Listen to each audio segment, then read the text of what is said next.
तो हेलो बच्चों, कैसे हैं? उम्मीद करता हूँ अच्छे होंगे। आपकी पढ़ाई चल रही होगी बढ़िया से।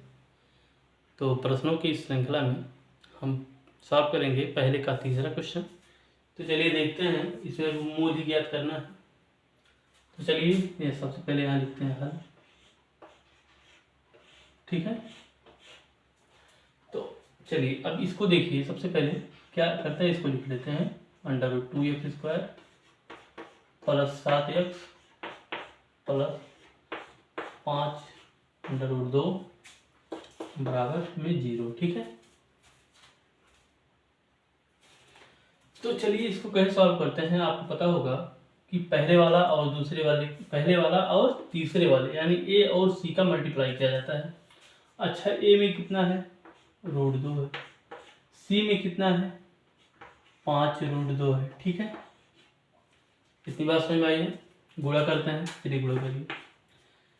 √2 गुणा √2 कितना होता है? 2 होता है। कितना होता है? 2। 5 है तो 5 को गुणा में लगा दीजिए। 5 दूना कितना हो गया? 10 आएगा। कितना आएगा? 10। ये बात किसको समझ में नहीं आई? चलिए फिर समझाते हैं। √2 और √2 का पहले गुणा करिए। √2 और √2 का गुणा करिए। कैसे गुणा करते हैं? अच्छा, रूट का मतलब होता है 1/2। अब बात समझ में आई है। तो 2 की पावर, इसको रूट ना लगा के 1/2 लिख सकते हैं कि नहीं? गुणा 2 की पावर इसमें भी 1/2 लिख सकते हैं कि नहीं? ठीक है। अच्छा, एक बात जानते होंगे, समान आधार में गुणा में घातें आपस में जुड़ जाती हैं, यानी 2 की पावर 1/2 धन 1/2। ठीक है, 1/2 को कहते हैं आधा, या ऐसे जानिए 1/2 को अगर जोड़ते हैं तो कैसे होता है? हर समान है तो नीचे लिखेंगे 2, ऊपर वाले को 1 और 1 जोड़ लेते हैं, हो जाता है 2/2, यानी कट के 1 आ जाता है।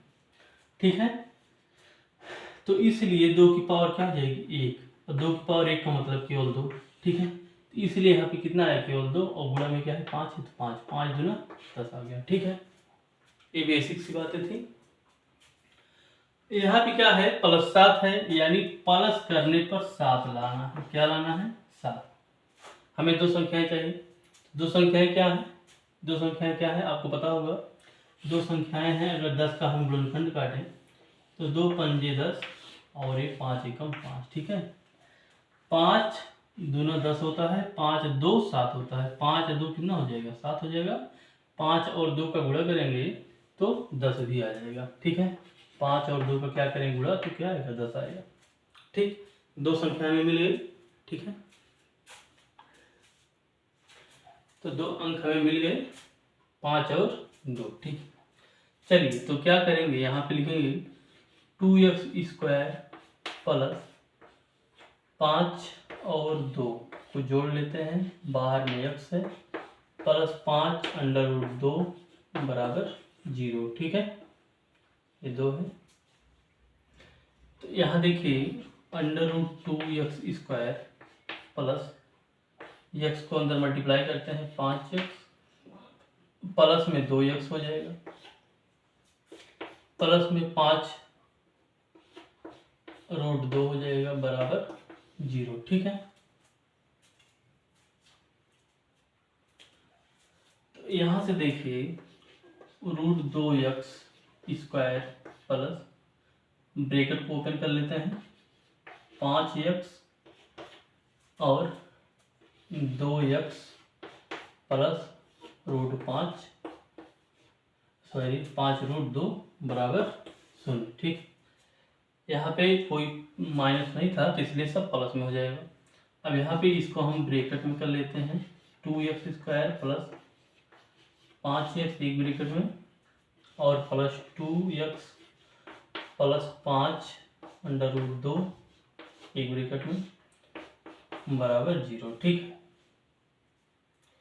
ये 2 को थोड़ा बड़ा लिख देते हैं।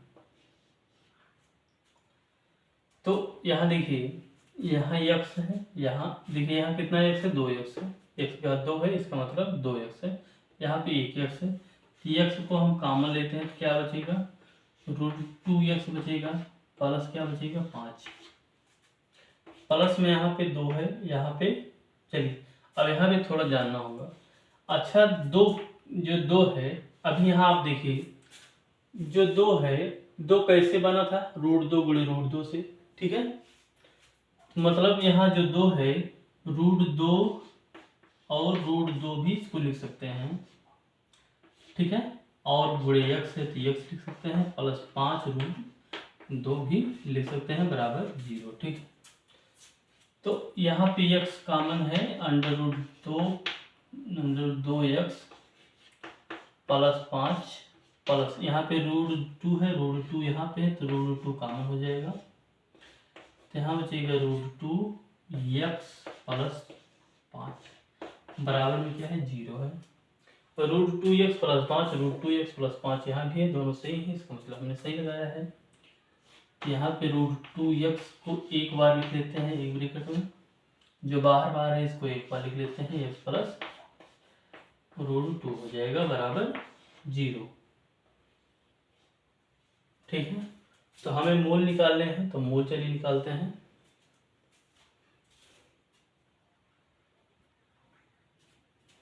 तो यहाँ पे क्या लिखेंगे, सबसे पहले यहाँ पे 2 दिए गए हैं, 2 गुणज, तो दोनों को हम क्या करते हैं, लिखेंगे, यदि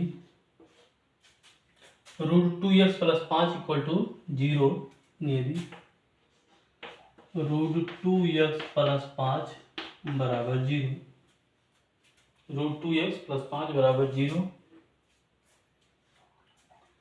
तो क्या हो जाएंगे, √2x बराबर -5, क्योंकि 5 इधर प्लस में है, तो x बराबर -5 बटा √2, ठीक है।